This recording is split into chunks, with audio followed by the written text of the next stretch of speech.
Thank you for plugging into this Family Life News podcast, streaming issues-driven, family-focused news.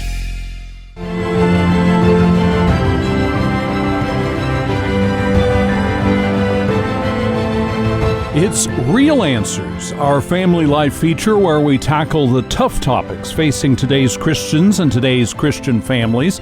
Licensed mental health counselor Christopher Anderson is our guest.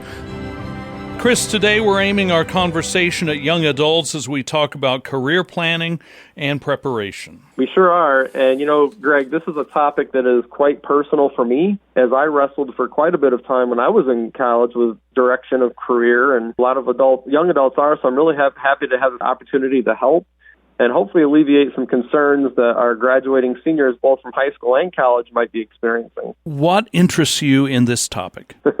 Well, there are some misconceptions out there about higher education and careers that I've had to clear up both in my private practice now and also while I was a director of the Counseling Center and Health Services at a university here in Western New York. I found that students were concerned that they didn't know exactly what direction to head in. What they were concerned about, what am I going to do with the rest of my life?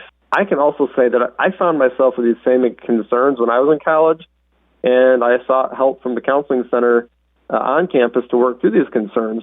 So for many jobs, yes, you need to have a 2 or 4 year degree.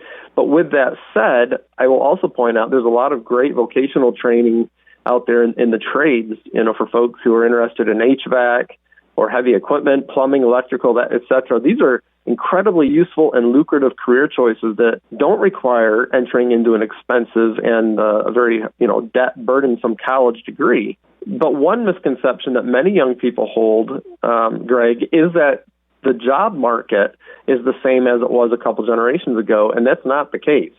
Most people change jobs, and a lot of times people change entire career fields at least once or twice in their lives prior to retirement. The nature of the job market has changed a lot, and of course we know that's the truth. It's not unusual, and Chris, your own career path is testament to that. It sure is, and I'll tell you what, my very first job after I graduated from college, I was actually an environmental science major in college, and then when I graduated, I got a job working as an animal trainer at SeaWorld. That is definitely not very conventional for a lot of folks.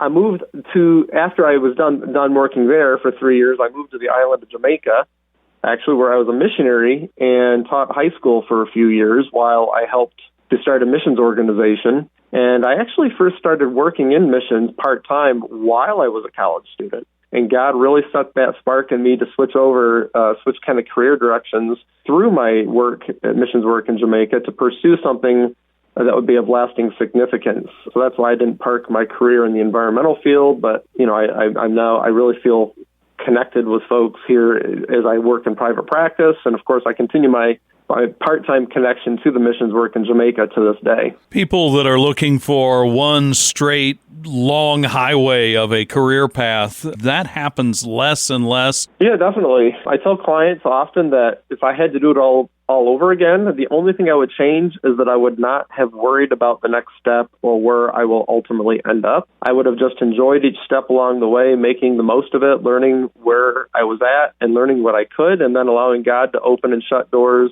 and not resisting them as much as I did. So our career paths can be convoluted, but we need to work to just take it one day at a time. You're talking to young people, or for that matter, their parents or grandparents who are trying to sort out, what am I going to do with my life? What questions do they need to ask themselves? Who do they need to talk with? What suggestions or recommendations can you make? You don't need to plan out every single step until you retire.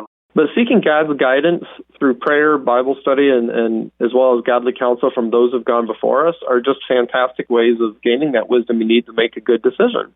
I encourage folks to consider doing some short-term missions work or some other service work to help you develop your interests and identify your giftings. Don't lock yourself into the whole, quote, I got to go to college right out of high school mindset. I know that I've probably pushed some buttons with some parents out there by saying that, but remember, too, that colleges are now big business. Their bottom line is they want to make money. So I'm not saying at all that college is bad, but in today's day and age, as a parent, you better be very selective in where you're going to choose choose to send your kids or where they're going to decide to go, make sure you know what you and your children are going to be taught. Rest assured, today's philosophies will be heavily pushed onto your children. Christian counselor Christopher Anderson is our guest. Real Answers is our family life feature, which tackles the tough topics facing today's families. I'm Greg Gillespie, Family Life News.